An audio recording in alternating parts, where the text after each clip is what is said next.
بسم الله بسم الله والصلاة والسلام على رسول الله صلى الله عليه وآله وسلم رب اشرح لي صدري ويسر لي أمري واحلل عقدة من لساني يفقهوا قولي.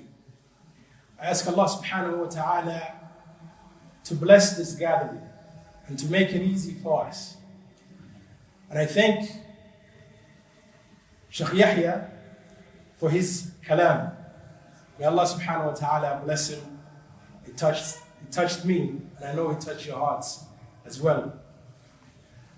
May Allah subhanahu wa ta'ala grant him all goodness. Allahumma ameen. The topic at hand is countering atheism. So what does it mean to counter atheism? All of us will come across people who do not believe that Allah subhanahu wa ta'ala exists.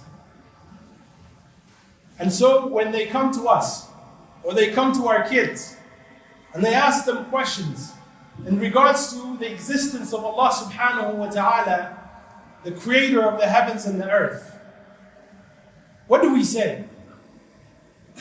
Are our children prepared to answer the difficult questions that the atheist will raise? For example, show me your God. How do you believe in a God that you cannot see?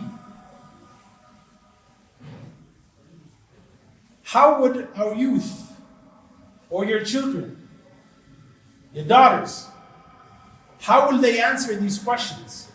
Are they prepared? Are you prepared to teach them?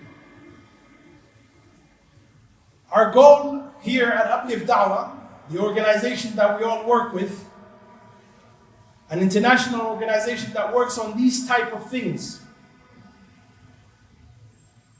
Our goal is to teach them now, to expose them to these difficult questions in a safe space, so that they can answer those questions when it does arise in colleges and universities. So let's begin by first defining what is atheism. Because in order to understand these people or the ideology, we need to understand what it is. What is it? What is the definition? What do they really believe?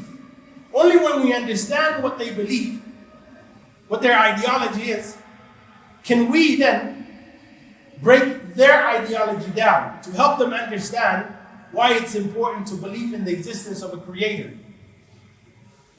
So, atheism, the actual definition in the dictionary now, is lack of belief in the existence of God or gods. I'll repeat. Lack of existence in lack of belief in the existence of God or gods. Now this definition wasn't always the definition we had. The definition has changed. A man by the name Anthony Flew has changed the definition into the definition we have now in the dictionaries. It wasn't always this specific definition. When asked why did he change the definition, Anthony Flew said, what I wanted to do was to remove the burden of proof from the atheist. A burden of proof. Now the claim for the believer, the theist, is that God does exist. This is a positive claim. We are claiming that we believe that God does exist. Anyone who makes a positive claim must substantiate their claim. He says, I am trying to remove the burden of having to substantiate my belief, my ideology. And so instead of saying or negating God does not exist, he says we should say we don't believe in the belief that you have that God exists. Now, I know it's technical, but I want you to follow me here. He says, instead of negating the theist, who claims that God does exist. By negating it and saying God does not exist, we should stay away from that because that's a positive claim. And so, the burden of proof should only be on the theist, the believer. By saying we lack belief in the existence of God or gods, meaning we lack belief in whatever you're saying. We're not claiming that he does not exist. We simply lack belief in your belief that God exists. Now this is very, very important. And I want you to listen carefully here. What we need to do as Muslims is we need to bring back the burden of proof on the shoulders of the atheist. Understood? We need to bring back the burden so that he now has to substantiate in the negation of the existence of God. We believe that he exists. We are fine with giving you the evidences on why we believe what we believe. But we now require from you the same. You must substantiate why you believe that God does not exist. Clear? Now, if you look at the dictionary in the philosophical dictionary, not the regular dictionary, you will find that this is actually the right definition. The definition that I'm teaching you today. It is actually the right definition. It is the negation of the theist's claim that God does not exist. Okay? That's the right definition, and that's what it should be. Not what Anthony Flew put forward. We understand? Now that we have the clarification of what that definition is, some of these atheists, they use science as a way to disqualify religion. Now, for most of us, we understand this is foolish because many theists, believers, Muslims, do science. We don't have a problem with doing science. In fact, Hassan ibn Haytham is credited for providing the actual methodology that we use today in our scientific research. Hassan ibn Haytham. So Muslims do not have any issue with science. The problem is that the atheist wants to use science the wrong way. This method of the atheist using science to try and disprove theism is called scientism. They've made science into a religion. And we need to help them understand that this is the wrong way to use science. One of their claims is that science is the only yardstick for truth. So if something cannot come under science, or you cannot use the method of science to prove it, then it must not exist. If this was true and it's not, then the fact that you cannot see God, or you cannot observe God, or you cannot test God, would mean that God must not exist. And they've used this method for a long, long time and got away with it. So we need to push back now. We need to help them understand that this statement here, this linguistic statement, science is the only yardstick for truth, actually self-destroys itself. Why? Because science is the only yardstick for truth. The statement itself is self-refuting. You cannot test this statement scientifically because it's a linguistic statement. It has nothing to do with science. You cannot take it to the lab and test it. It's linguistic. And so, it actually destroys itself. The very statement here cannot be proven scientifically. And so you are using words trying to disprove something, but the very words that you're using actually destroy whatever you're trying to achieve. Science is the only yardstick for truth is not true. There are many routes to truth. Science is only one tool to reach the truth. Science is only one tool to reach the truth. Reason is another. Reason. We can reason to the truth. We can reason to reaching the truth. Correct? For example, the existence of God does not need a lot of proof. You can look at yourself, and you yourself will become proof, enough of a proof, that God exists. I'll give you another example. How do we know that gravity exists? Can we see gravity? No, we cannot see gravity. We know gravity exists because we see the effects of gravity. We know gravity exists not because we can see it, but we can see the effects of gravity. If you jump, you must come down. But if you go outside of the earth to the universe and you jump, what happens? You will not come down. Correct? So, in this closed universe or earth, there is gravity that weighs us down. The effect of gravity is the fact that it brings us down when we jump. And it keeps us on the ground. The fact that Allah subhanahu wa ta'ala exists, or the creator of the heavens and the earth exists, we ourselves, the fact that we exist, is enough of a proof that there must be an effect. Cause and effect. If we are the effect, there's a cause. Allah subhanahu wa ta'ala is the cause. If you ask an atheist, how did you come into existence?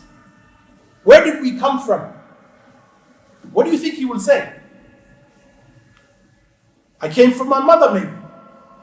Correct? If you go back, your mother's mother, mother's mother, mother's mother. If you go back farther enough, you will come to the beginning. It was one mother and one father.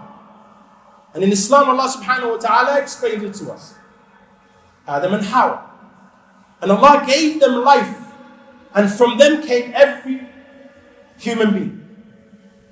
And so, where did they come from? If you ask them, he does not have an answer.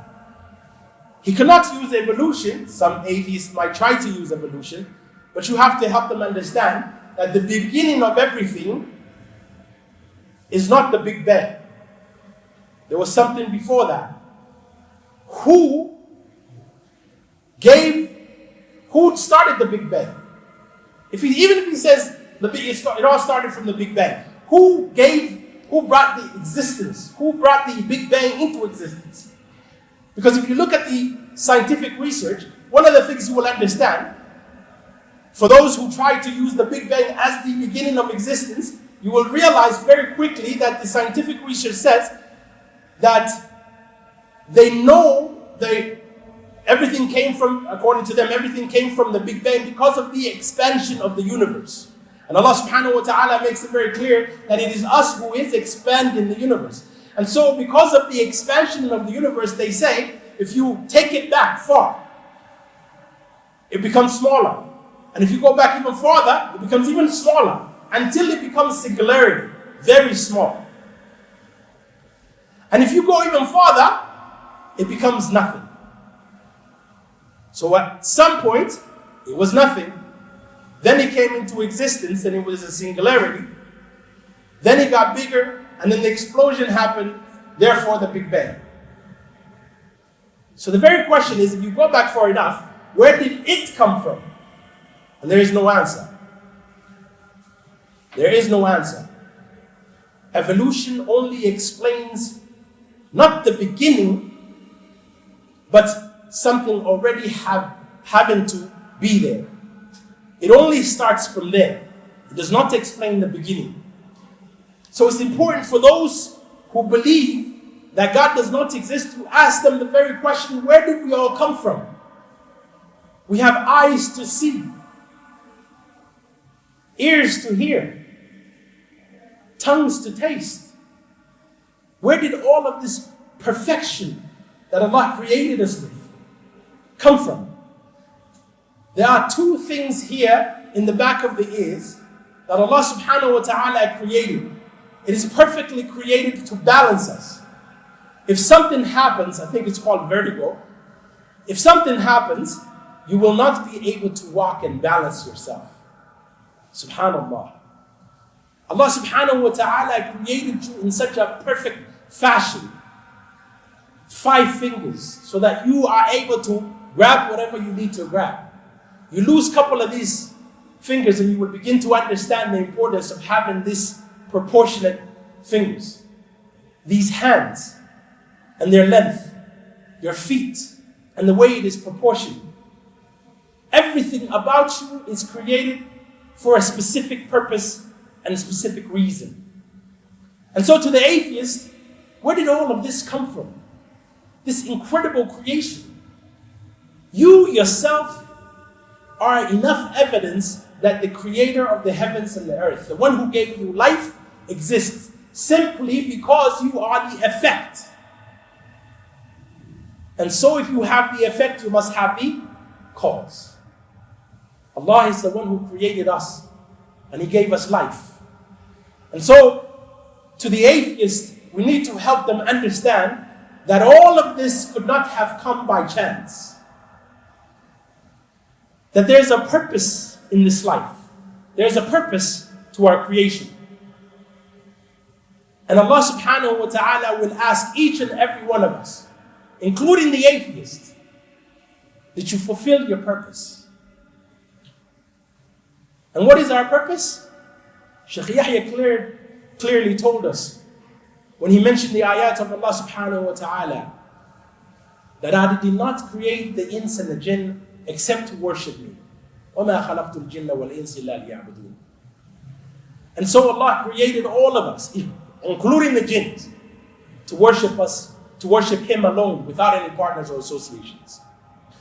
And so the atheist will try to use science to disprove God, but science actually proves God in every way you look at it. Just the same way I explained the Big Bang to you, the Big Bang comes around to actually proving that God exists, if you just follow it through. Another very important thing that I want to cover is that many atheists believe that science somehow leads to certainty. The truth is that science is a tool, and it's a very limited tool. And it should be taken as a tool, not a religion, and not a God. It is a tool, it is a limited tool, and it should be used as such. It does not actually give us certainty. And I'll give you one prime example. The example of the white swan. White swan. White swan is a bird. And when there was if you go and you do a research in an island and you only see white swan, and you invest 5 days, and you're doing the research, 5 days, and you're looking into these birds, the white swan, and for 5 days all you see is white swan. As a scientist, what you will have to do necessarily is say that the only things that exist according to swan is only white swan. Nothing else. There's no other colors that exist. Because as a scientist, you have observed only white swan. And so you must now take this limited observation and make a general statement. This is how science works. This limited statement that you made using this general statement you made using this limited observation, the moment you see one black swan, the whole thing changes. Or if you see red, or any other color swan. This whole statement that you made changes. So now you have to make a new observation. And if that observation comes up with a new general statement, then something else comes up, new observation comes up, that whole statement has to now change. This is science. There's nothing certain about science. The beauty of science is the fact that it always changes. Correct?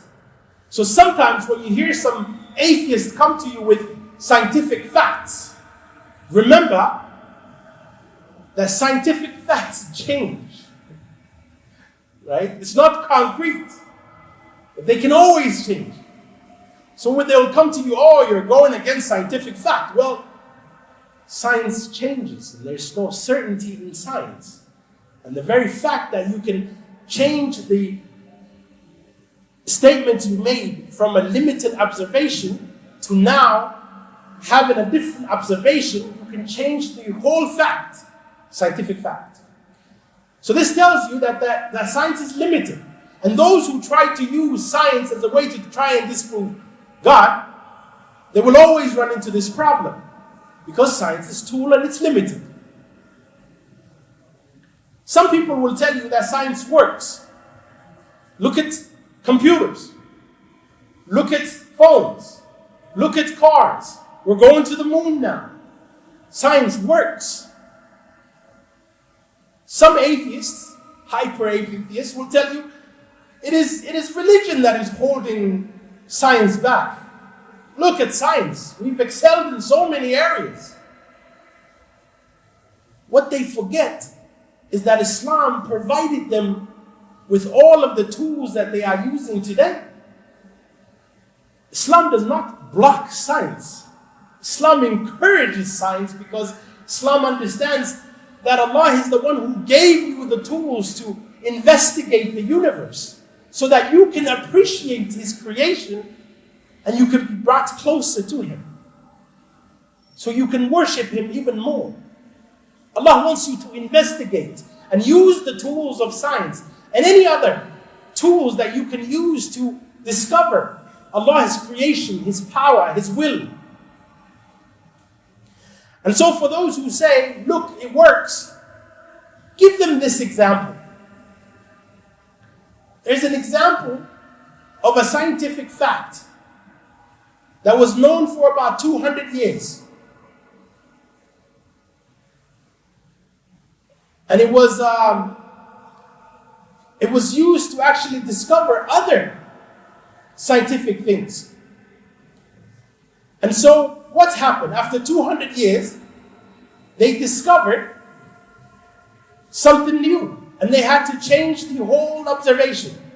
They had to change the whole scientific fact. Back in the days, they also believed that the universe was flat. For a long time, they believed this to be a fact.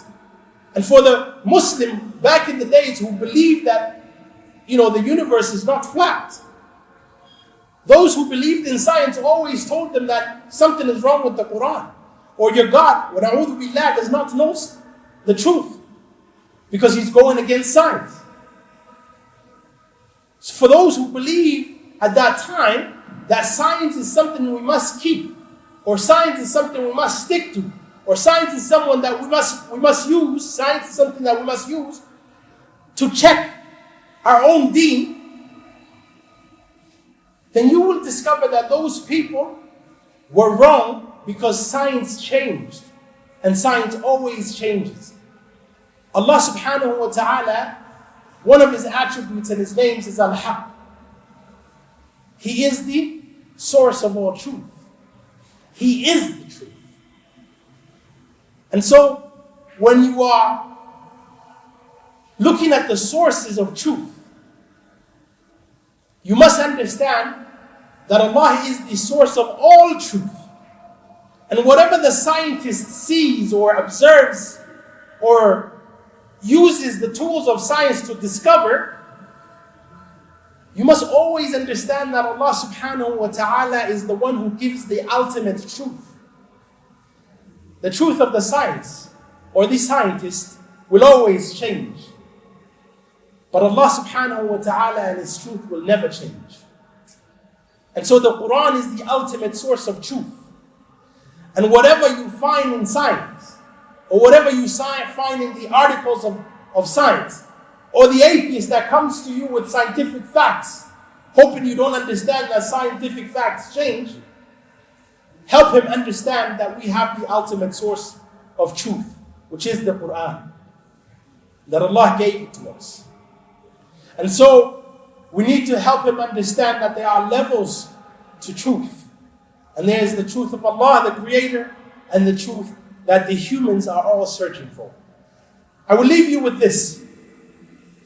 For those youngsters, which is where we started today, when you are teaching them, teach them and ask them, why do you believe?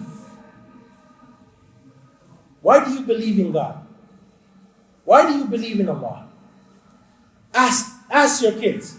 Go home tonight and ask them, why do you believe in Allah? And observe the answers that they give you. The actual answer that they should give you is because it is the truth.